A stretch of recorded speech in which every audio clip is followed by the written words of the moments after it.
Hi, everyone. Tyler, Akash, happy Thanksgiving. Thanks. Yeah. Happy Thanksgiving. Yep. Happy Thanksgiving to all of you. Thank you. Happy Thanksgiving Day.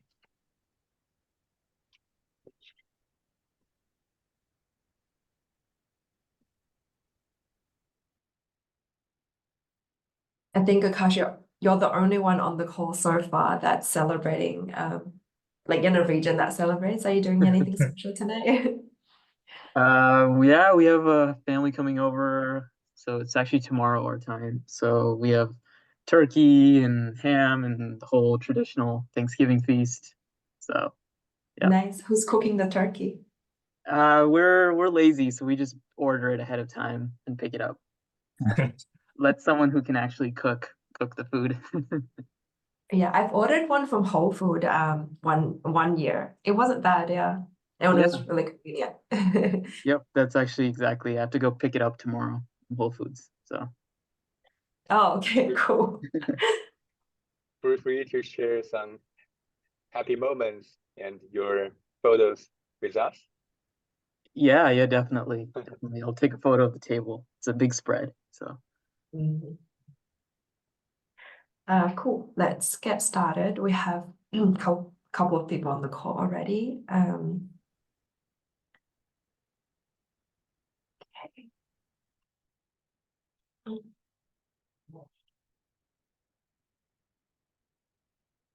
Can everyone see my screen?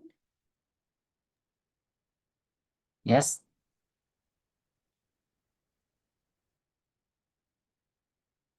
Thanks for confirming. Just a quick review of our PR list. Juncheng is still probably still working on the feedback on the verifier reference to make it backwards compatible. Yeah, we'll do a checkpoint later, maybe in the dev chat to see if it's blocked on anything. Add vulnerability report verifier. Thank you for having this PR, Akash. I think you tagged us previously saying this one is ready. We will take a look by this week. Is there anything that you'd like to make a note on, or do you have any open questions remaining for this PR 1173? nope. I think whenever folks have a chance to take a look, that'd be great. I've attached both on the PR as well as there's a documentation PR that I have out. Thanks, Feynman, for doing a first look through that. I've added a video recording of the experience. So Yi, Feynman, if you guys want to take a look and see if there's anything obvious missing in the first iteration of this, Otherwise, just a review when everyone has a chance. Thanks, Akash. I will take a look again. Great, thank you. Thank you, Akash, raising the bar even with the video. No, I just thought it's it's like more interactive rather than just reading documentation. So Yeah, definitely. I might have to take one for the SBOM verification as well then. We'll have to ask you on how to take a video. sure, yeah, it's pretty simple. There's like a tool that you install and it does it for you. So 1175 multi-tenancy support discussion. Binbin, we had a discussion last week. Are there any items that you would like to talk about this week related to this doc? I'm still adding more details like the user scenarios, and also thanks for the suggestion from the Akash. I think there are a few aspects I didn't like compare in this doc, so I'm also adding those like areas that we need to consider. And also, I think from the last meeting, we already reached a decision that we will do deployment like just once in the cluster instead of like deploy like per namespace. I'm also exploring the like implementation details of this approach because I think it will involve a lot of changes in Ratify. Yep, thanks. Thanks for the update.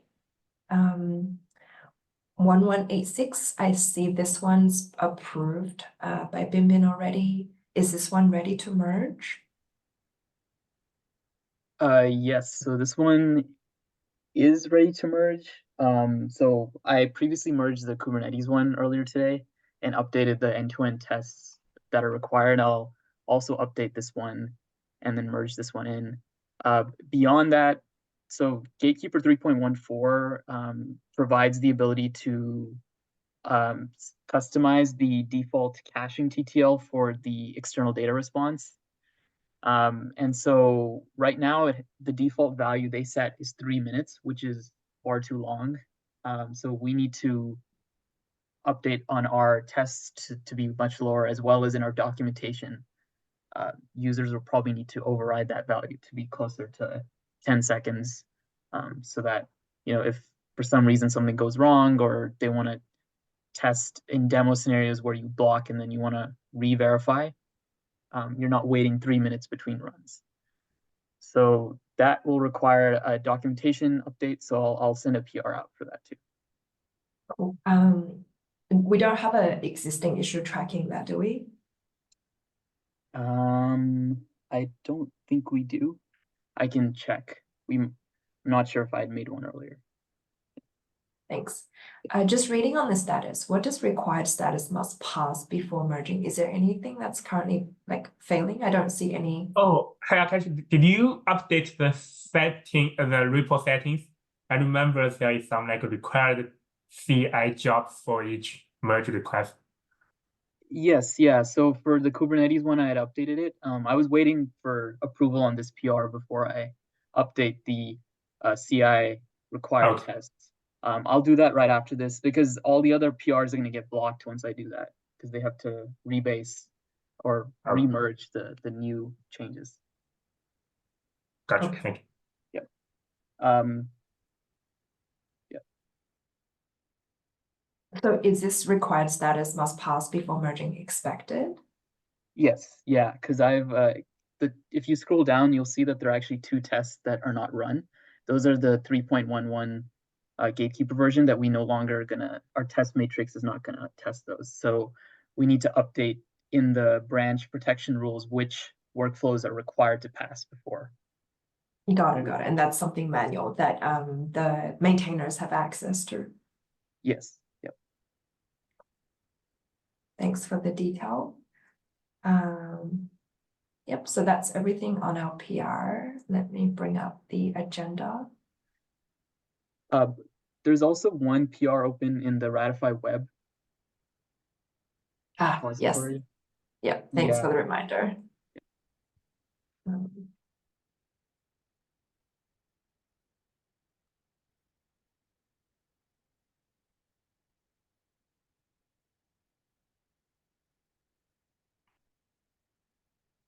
Sorry, this is the issues list.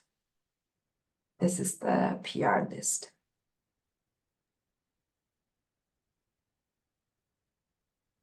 Number 35, that one is related to the vulnerability verifier.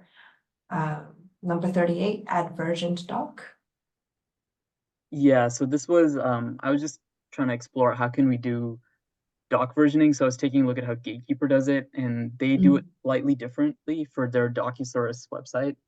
The way we currently do versioning, we kind of have 1.0 built into the website, and Docusaurus has their own functionality for multiple versioning of documents.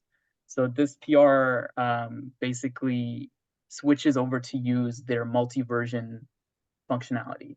So it introduces a concept of your hub documents. So you can make changes to that, and that's kind of your staging version.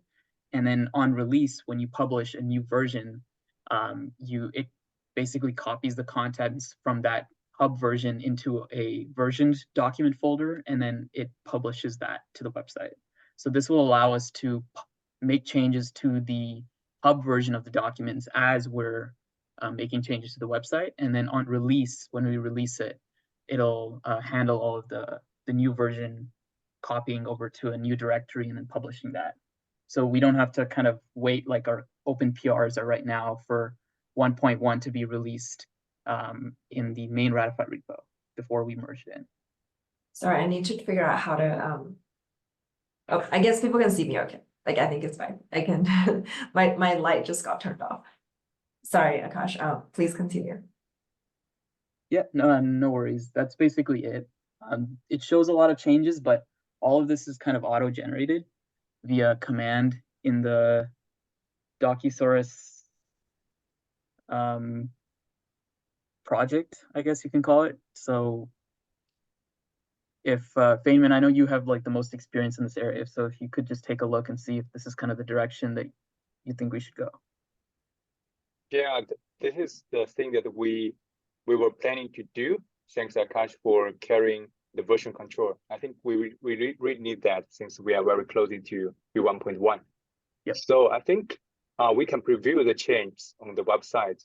So Susan, can you go back to the PR and click on the Ratify deploy preview? We can preview the version control button on the page. So scroll down, there will be a preview link. Yeah, click deploy preview. Right, this one, right? Yeah. And you can see from the right, top of right, you can see a button to switch to the new version. I think, Akash, you generated a new version next for Ratify, right? Yeah, that's the default kind of the staging version. So that's why it says unreleased documentation.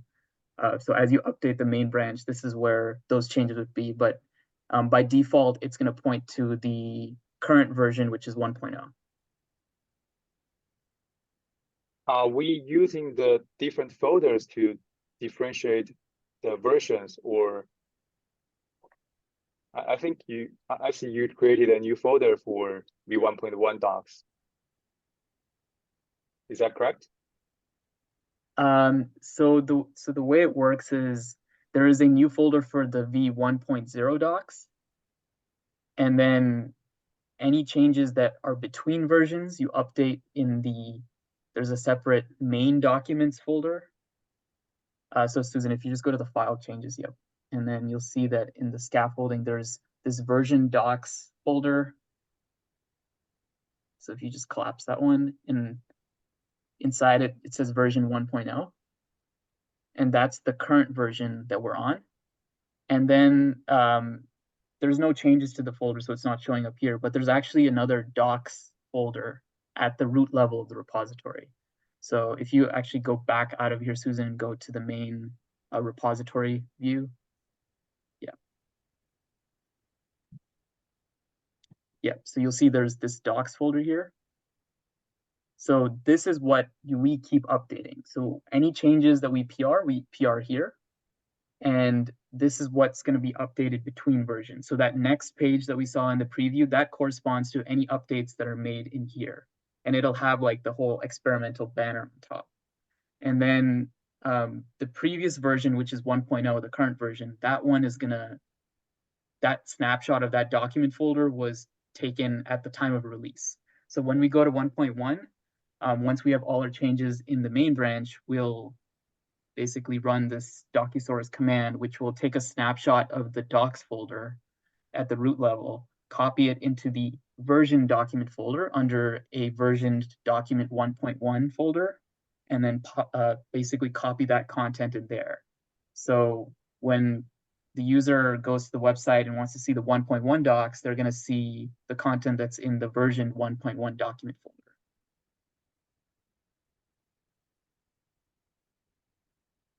I think the best way if folks want to understand is to kind of read the Docusaurus documentation link that I have in the PR. That's probably the best way it walks you through what is the folder structure look like and how does that translate to what you see in the website. So, yeah. Akash, you mentioned that release, there will be a release process, and then there will be like a command where we take a snapshot and then things will get automatically copied to a version folder, right? That's my understanding. Yes. Should we start a release doc? Yes, yeah. So we should start a releases doc, and then like Gatekeeper actually has this as a action that they run, a release action. So you Okay. can pass the tag, you basically tag it just as we do for the ratified repository, and then it kicks off the release process for the website.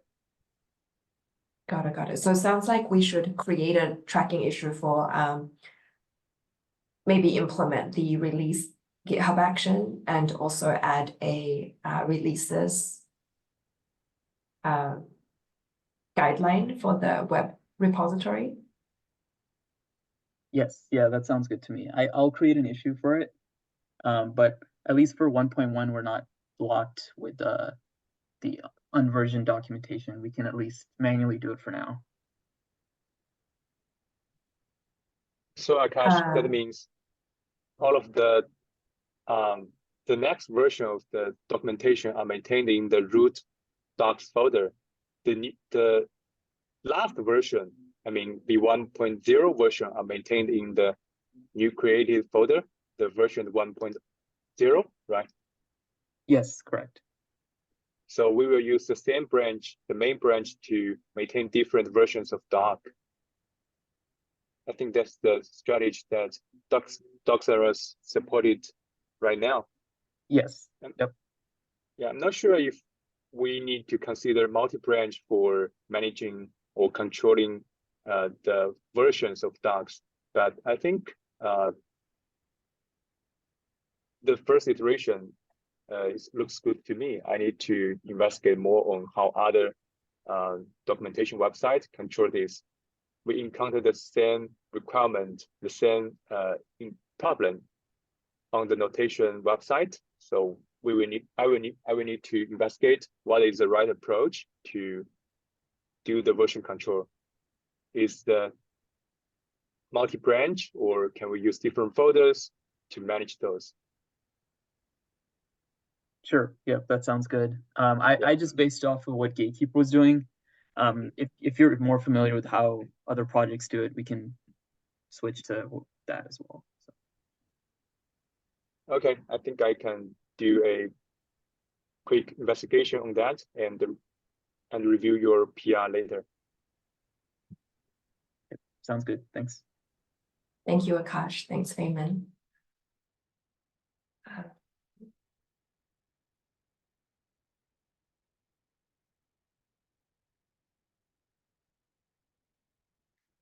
So on the agenda, I've added the quick demo of the SBOM deny package and deny license prototype. So I want to just get some early feedback to make sure I'm on the right track. And then I also have some questions that I've added for discussion after the demo.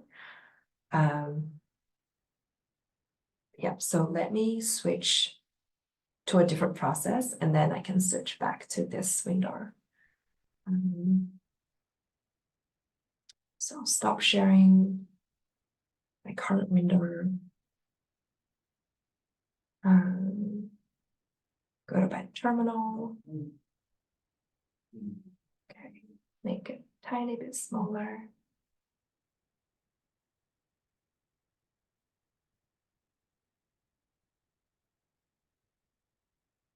Can everyone see the terminal window? Is the font okay? Yes. Thanks, E. So I'm gonna demo with the Ratify CLI just because it's much easier to see the output. And so first, the Ratify verify command, I'm gonna give it the subject and the configuration JSON to use. So in a Kubernetes cluster, the config JSON is equivalent to the definition of the verifier CRD. So, but in the CLI environment, the config JSON, it's a combination of the store, the policy, and the verifier, along sometimes with other Ratify related configurations. So right here, I have the SBOM verifier that's currently in prototype. And I've configured two properties, disallowed license and disallowed packages. And the package definition is like a object with the package name and package version. And also for every verifier, the artifact type is what determines what type of artifact this verifier can validate. And I do have a question on the artifact type later, but at the moment, in my sample, I have attached the SBOM with this artifact type, and I've configured the SBOM verifier to match on this. I don't know if this is a made-up string, but I think it is a made-up artifact type. But this is what's configured right now. So this is the configuration file, and now I'm going to run the verify command. So verify,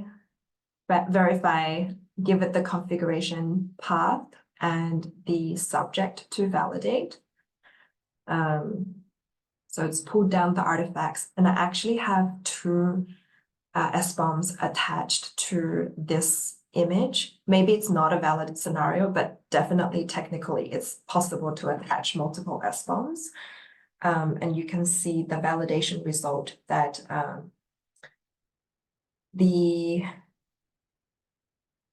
I tried to print a pretty verbose message. So the validation failed, and I print out what the number of packages with license violation and number of packages that was a match on the disallowed package and its version. And then I also print out the packages in violation. So packages with license violation, empty, packages with violation, and these are the list of packages. So this is my demo, and this is the sample output. Before we move on to the discussion, E, Feynman, Akash, Binbin, do you have any feedback on the output?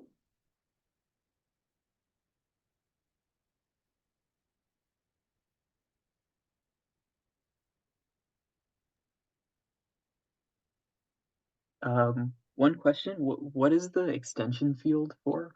What is that digest for?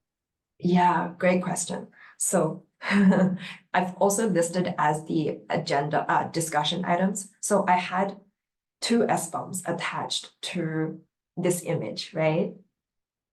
And just looking at the report, I don't know which SBOM does this report correspond to?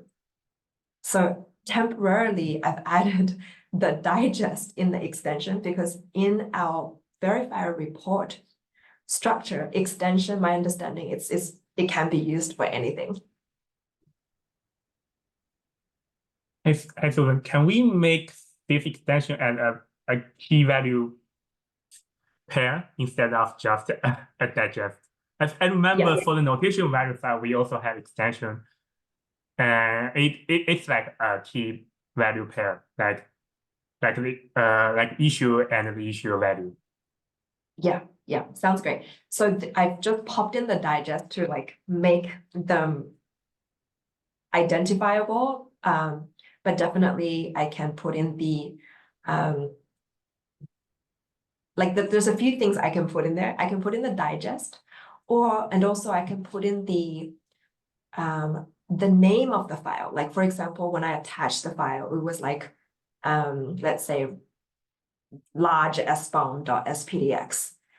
So there's a digest, there's a name.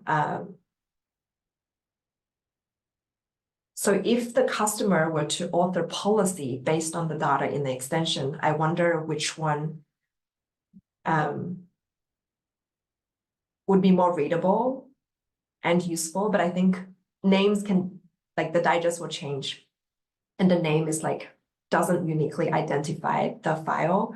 But I guess in the SBOM scenario, like, I don't know, like should we try to include as much information as we can? Or do we think just a digest, like the digest and then the digest is enough to get started?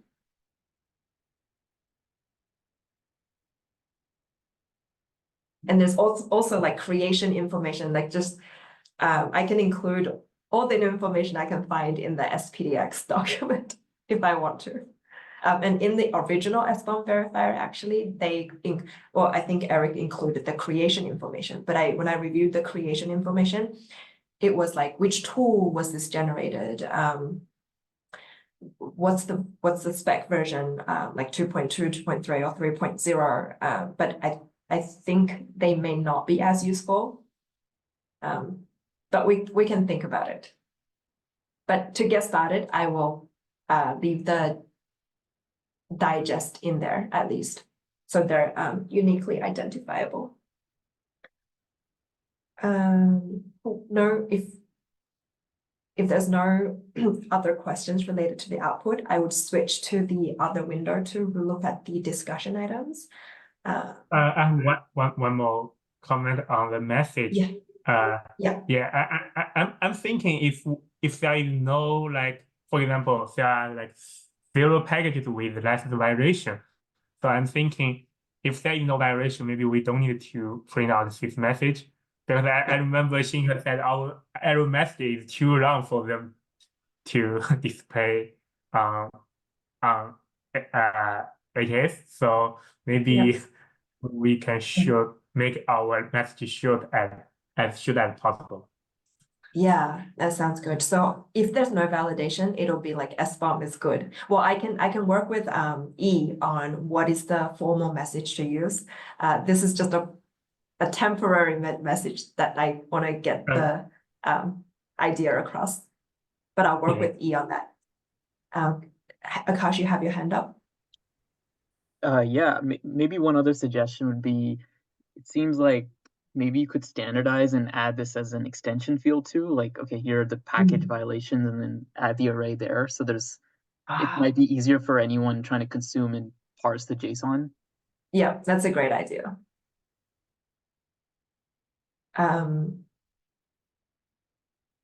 Yeah, and the message could just be auto passed, or what would we put in the message if we move the package violations in the extensions? Maybe the counter package, is that useful? Sorry, I think Feynman has his hand. Yep. Yeah. I'm wondering if the extension, the field name extensions is defined by us, or it's a SPDX standard field name. Why not call it reference or digest or SBOM reference, something like that? I'm not sure if this is So official. Extension is a part of the verifier report, and the verifier report is kind of a contract between Ratify and Gatekeeper. I thought we had a version in there as well. Binbin, Akash, do you remember what? Did we say what version our response is?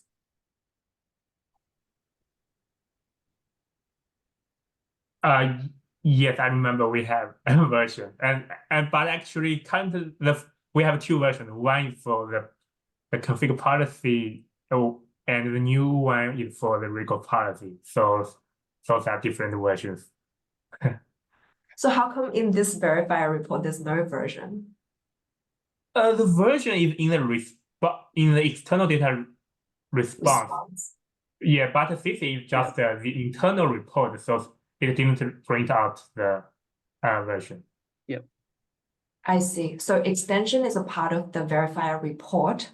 And question is, so if let's say if we renamed extension to, I don't know, like other Reference or metadata, digest.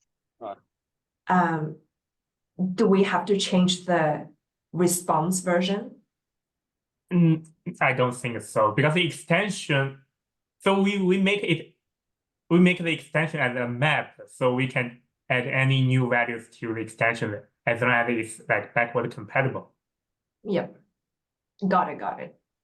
So we can do whatever we like inside the extensions field, Yes. but we should not rename extensions. I think so. So I didn't get the point from Bibi. So is there any link or reference that I can learn? I still not figure out what the logics or the reason behind the extension naming. The extension the internal like ghost direct for this extension is just a map, so we can put any values in these extensions, and as long as we can pass it. So if we want to make it like backward compatible, we just keep the existing like key values, and we can add new key values, but just without like updating the existing one.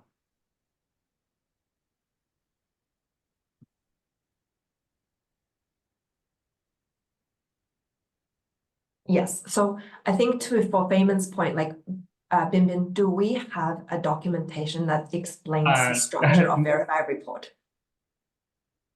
Yeah, I remember we have a doc. I can send it out. Yeah, I just linked it in the chat. I think Binbin had Oh. added this previously. Yep. Thank you. Yeah, thank you.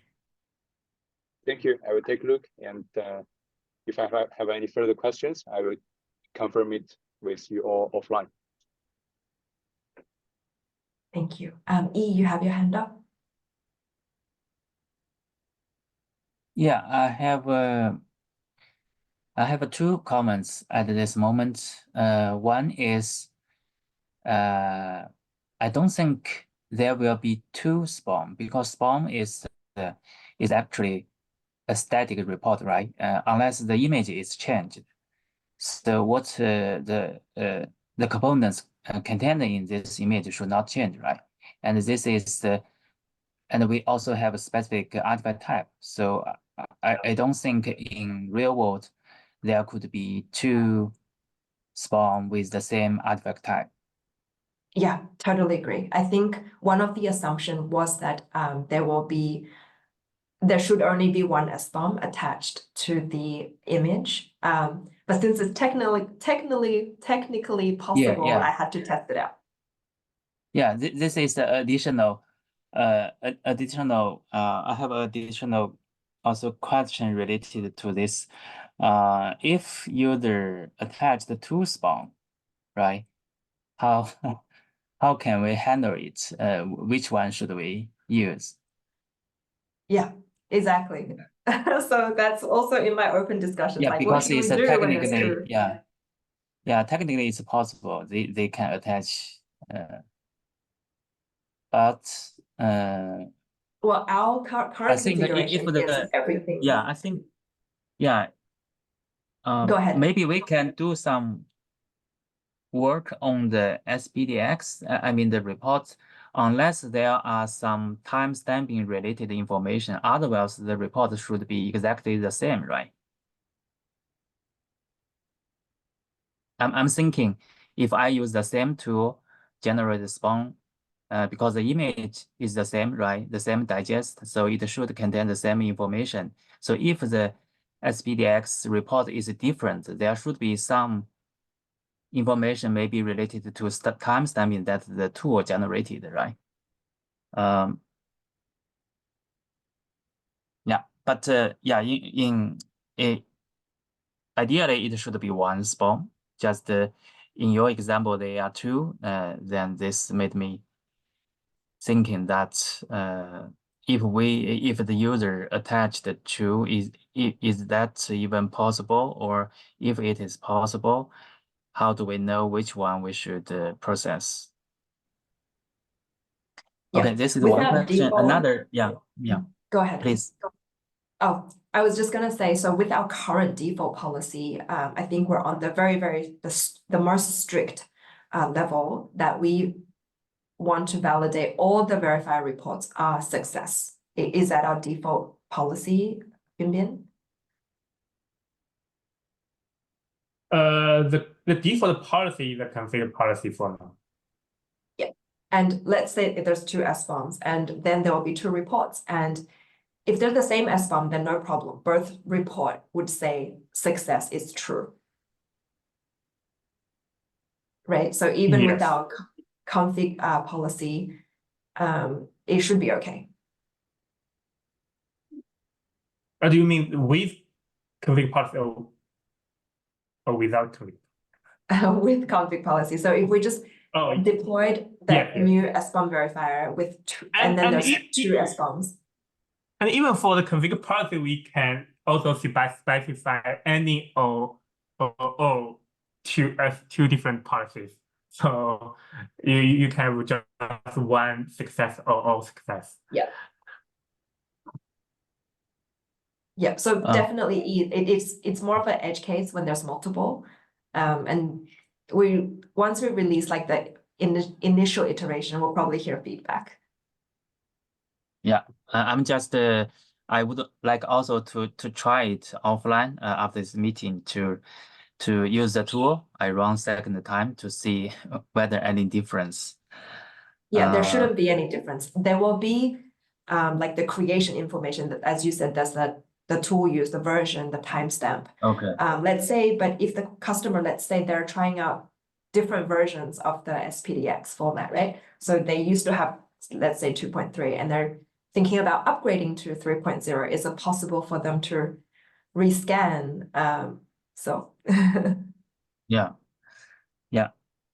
maybe we need to spend some time to think about this case later.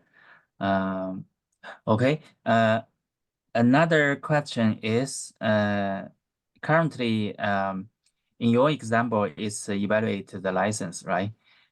As we discussed, the spawn file could also be used for vulnerability, right? So I think in the error message, if we want to have a short error message, at least the short message should be clear. It is evaluate the license, then it will fail, because later we could be evaluate the spawn file for a vulnerability.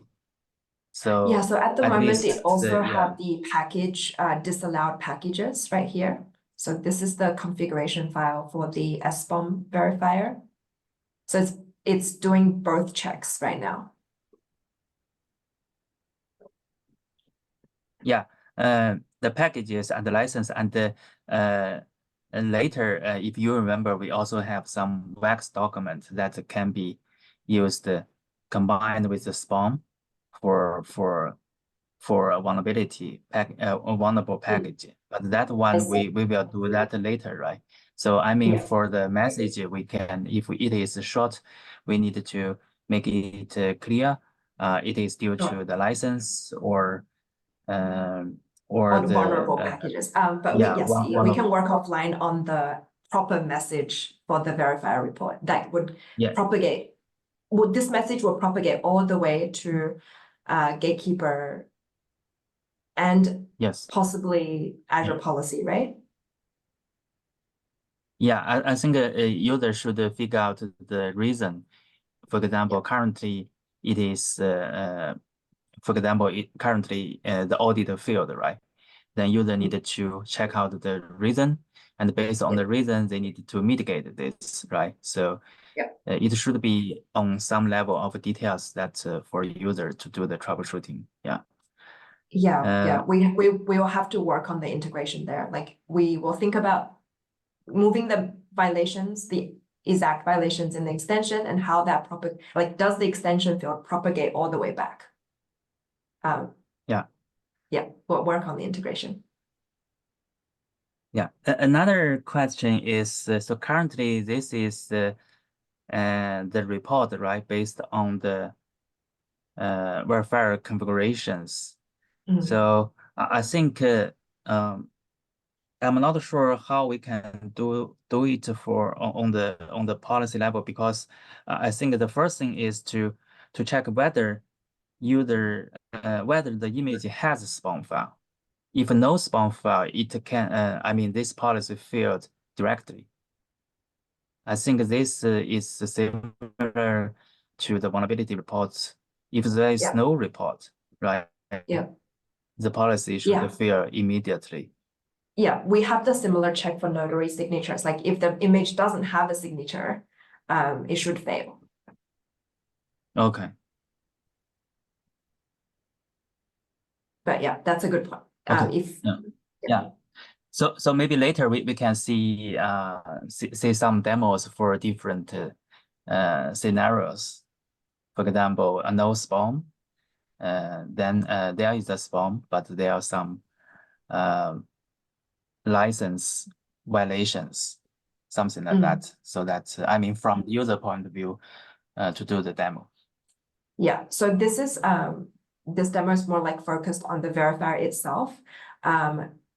Yes. The next demo could be like related to the like how the verifier reports integrate with the policies that we will ship by default. Yeah. I think Feynman, you had your hand up first. Yeah. So I have a comment regarding the questions proposed from Yi regarding the in case users have two SBOM attached to an image, right? So I think there's a way to distinguish what is the latest SBOM that Ratify should scan and I think. So as I look at the SPDX example, I think it has a creation info field, and it includes the created time. So I think maybe we can distinguish which is the latest version, or which is the latest SBOM that Ratify should scan based on the creation info, especially the created time. I think we should recommend users to update the latest SBOM and only one SBOM to the image. If it contains two SBOMs, Ratify will only scan the latest. This will avoid any confusions to users. Yeah, that's a good use of the creation time. Yeah, if there are two, we can always pull the latest one, analyze the latest one. Yeah. I can share a link of the example, which includes the creation info in a SPDX example. I just shared the link in our chat box. Yeah, I'll take a look later. Because I'm not sharing the Explorer window, so I'll have to switch back. Akash, you also had your hand up? Yeah, so 2 points. The first one for the last created time, maybe you can follow how the vulnerability report is probably going to use with that artifact annotation timestamp. Yeah. That might be helpful there too. The other part is, I know we briefly discussed about schema validation. Do you think it's useful to do like an SPDX schema validation before we actually do any of the license filtering and checking? Yeah, Akash, I have to do more homework on the schema. So currently I'm using like a library, like the SPDX libraries to parse the document. So if it doesn't comply with the schema, at the moment, I think it should return an error message that says, okay, this is not the right schema. Okay. So in that case, there will be no like something violation. It'll just be like, okay, we couldn't verify this. Yes. Okay. Yeah, that's good. At least SPDX has that. Yeah. Serif, at least for Serif, I ran into issues where there's not as much standardization there. So Yeah. you have to do actual schema checks. So, okay. Yeah. But I'll definitely do that, like to make sure I test with the invalid SPDX doc. Okay, sounds good. Cool. Also, I remember you talking about the media type or the artifact type to use. I'm not sure if you saw the chat, but there's a specific SPDX IANA media type that already exists, so we might want to just use that. Yeah, so let me bring up the discussion list. Let me stop sharing the terminal and share my web browser.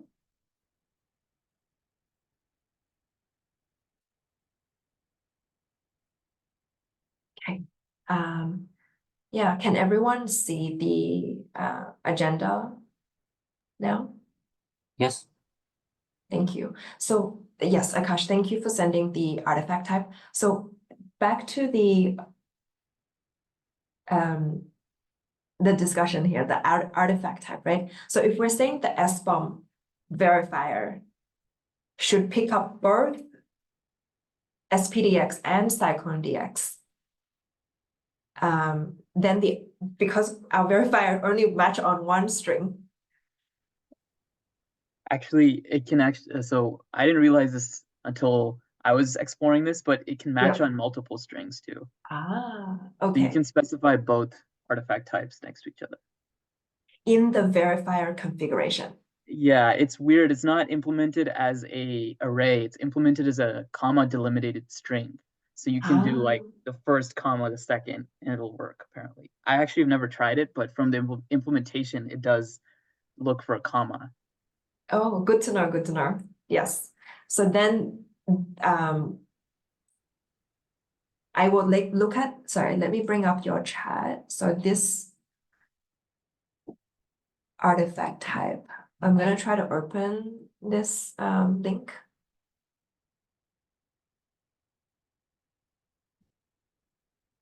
So this is the link Feynman sent. Oh, this is about the creation. Akash, you sent a link about the type that Hardy used in a demo. Yes, yeah. I think if you scroll up, it's one of the first chats. I'm just gonna paste the content in the browser bar. Is it this one? Application SPDX plus JSON? Yes. Yep. Okay. Yeah, I've seen this as well.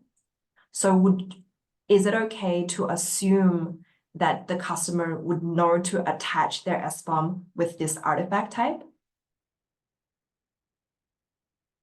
Is that an okay assumption? Yeah, I think so. Yeah. Like this? Yeah, I think so. From Ratify point of view, it's kind of a standard input to Ratify, right? The artifact type, and also it is real in the SPDX format. Yeah. Then Ratify can analyze. Yeah, it is a kind of input and assumption. Yeah. Yeah. User may have a different way to test it. Yeah. Akash, on the question of the RS attach command. So there is this artifact type here, and this is the location of the file that's been attached. And what is this string here? And how does it, if it's different to the artifact type, how would you interpret that? So that's the layers media type. So when you package the file path that you specified into a layer, that's the media type it's going to assign to the layer. At least that's my understanding of it. Okay. That doesn't really have much bearing in what we do these days. I think it's the artifact type for that particular artifact, which is more important than the media type here.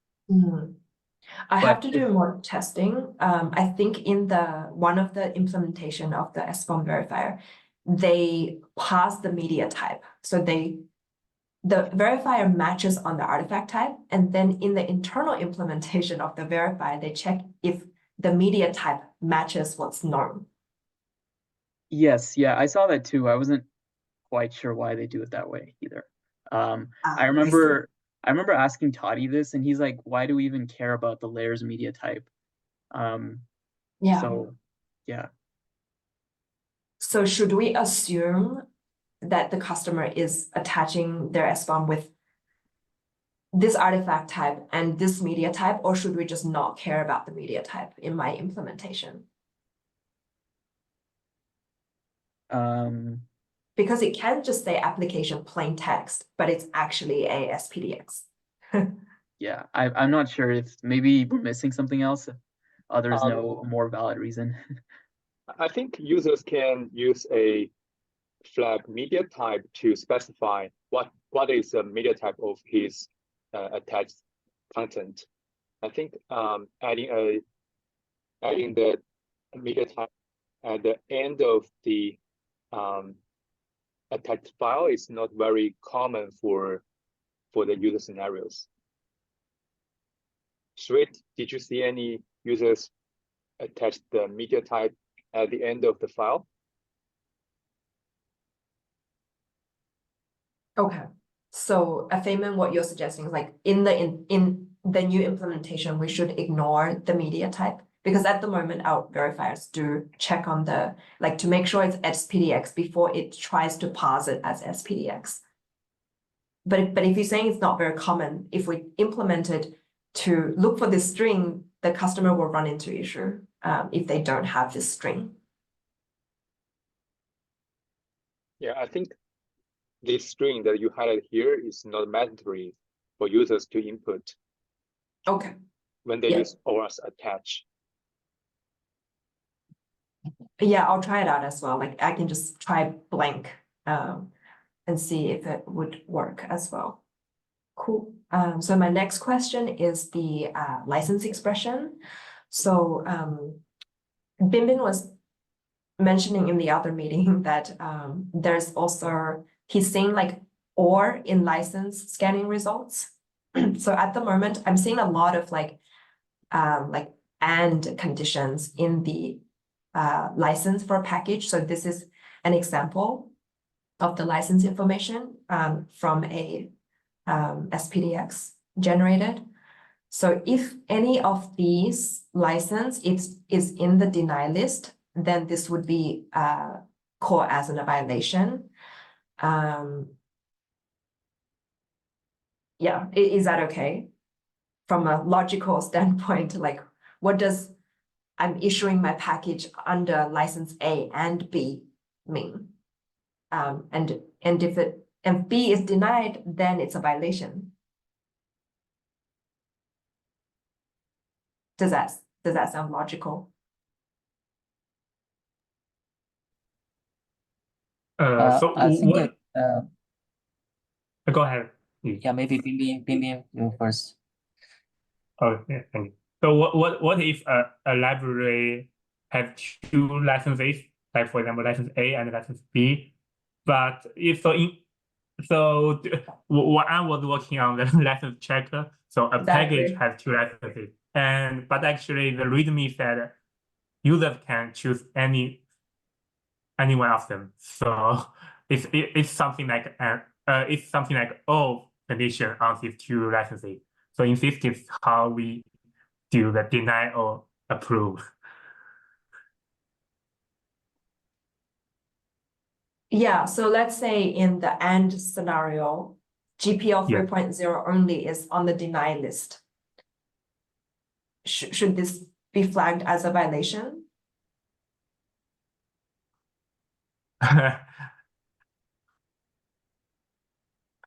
I think firstly, if we have this two, for example, supported license and the deny license, I think if they are the same license in both configuration, I think that is the wrong configuration. This is one comment. Another comment is that I still think that currently we can focus on denying the deny list first. Yeah, we're only talking about the deny. So Then later, GPL we 3.0 can, is yeah, then denied. later. I mean, we only have a deny list this exposed for our user, and for the allow list, we can later collect whether customer require this. So for the first iteration, we can keep it simple. We just Yes, deny the license. The only, let's say in this example, the only deny is GPL 3.0.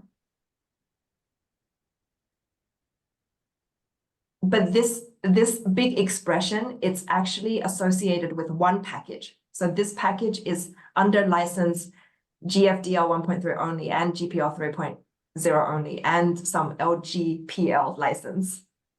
This is the output. This exact string can be the output from the generated SPDX. Hey, so I have one more question. So when I was using the skywalking action,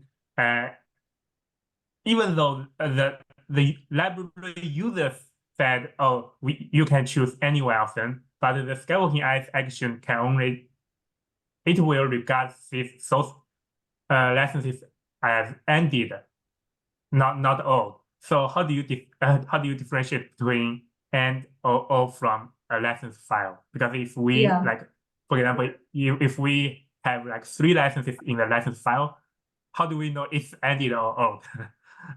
Yeah.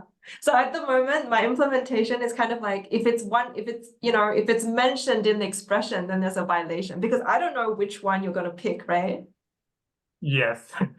Yeah. So I'm going to stick with this implementation. But if anyone have any feedback, please comment on the PR. But yes, like and or like I'll try to tokenize it and I'll just do string matching. Go ahead. Yeah, I think yeah, maybe we can for the first iteration we can use a simple logic as long as one license that I want to deny it in the deny list, then this is a violation. So in your current example, I didn't remember the configuration file you just showed in the terminal. I mean, currently user can only configure the deny list. And Correct. in the deny list, as long as one license appears in the SPDX file, then it's a violation. Yeah, if it appears in the expression of the package, if it appears in the license expression, then it's a violation. Yes. There's no and no or just a list, maybe separated by a comma. So yeah, it depends on how we interpret this license. So just as Binbin is saying, like,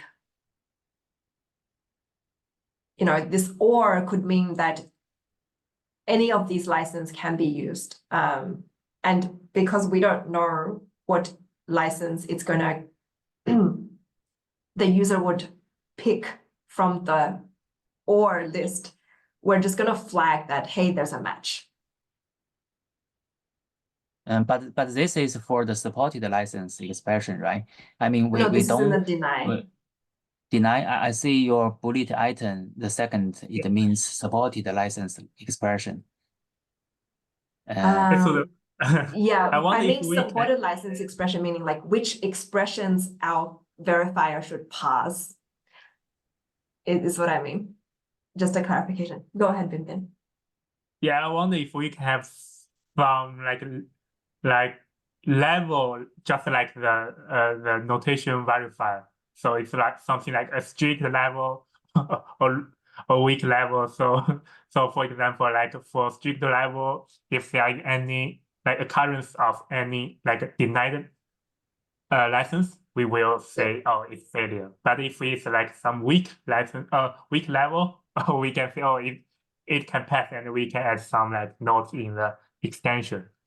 Yeah. I think in the initial version, as he was saying, like, I think I'm just gonna start simple. And then Yes. I think in the future iterations, it gets messy if we want to support different type of expression. And also the other thing that we may want to have, so there's the VEX document, right? That says, even if this is a violation, maybe exempt. So there's also like that exemption requirement. Maybe this was flagged, but it's okay. Still let it pass, but that's another requirement. But I think in the initial version, I would tokenize the and the ors, and then if there's a match, it'll be flagged.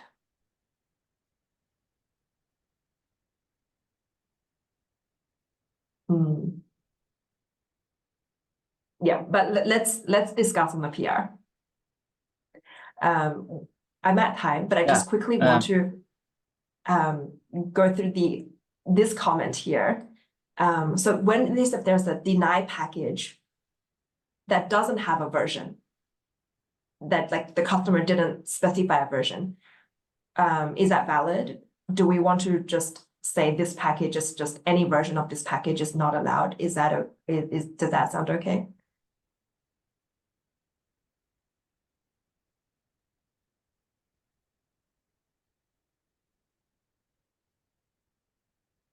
Okay, I think people are thinking, but I'm just gonna go through the question, and then we can have our discussion on the PR or this document as well. So feel free to leave your questions or comments. The next one we talked about, when there's multiple SBOM attached, we want to use some data in the extension field. So then we can do additional checks. And the last one that I want to point out is, I think all of our verifiers are at V1.01, 1.0.0, and we don't actually have versioning for our CRDs. Is it time to add this in? Akash, it's more like a implementation detail question.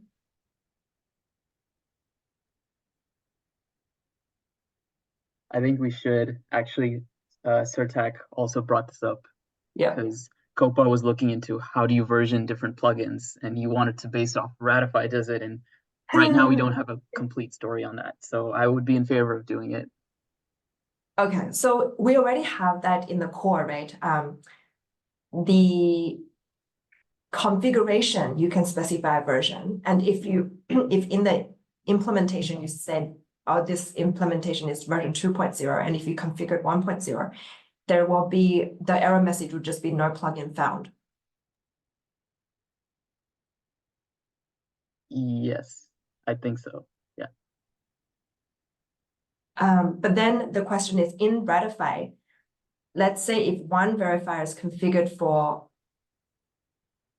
1.0 and the other one is using plugin version 2.0, let's say both versions exist, do we have to pass the response differently?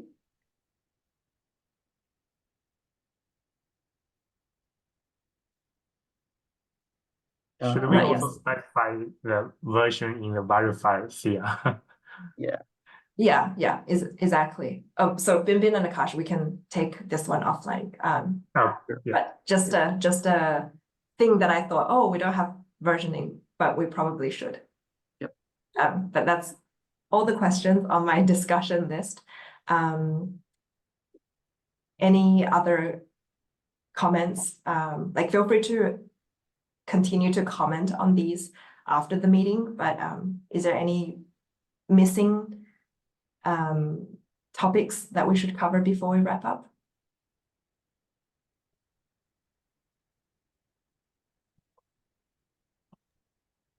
Yeah, no from my side. Thank you. All right, then thank you. Thanks for joining, and thanks for the discussion, everyone. I will try to fill in the notes. I've taken, like, there's lots of feedback on like the extension data and the artifact type, etc. I'll try to capture that in the notes and update the page. Thanks for joining, everyone. Happy Thanksgiving again. Yeah, happy Thanksgiving.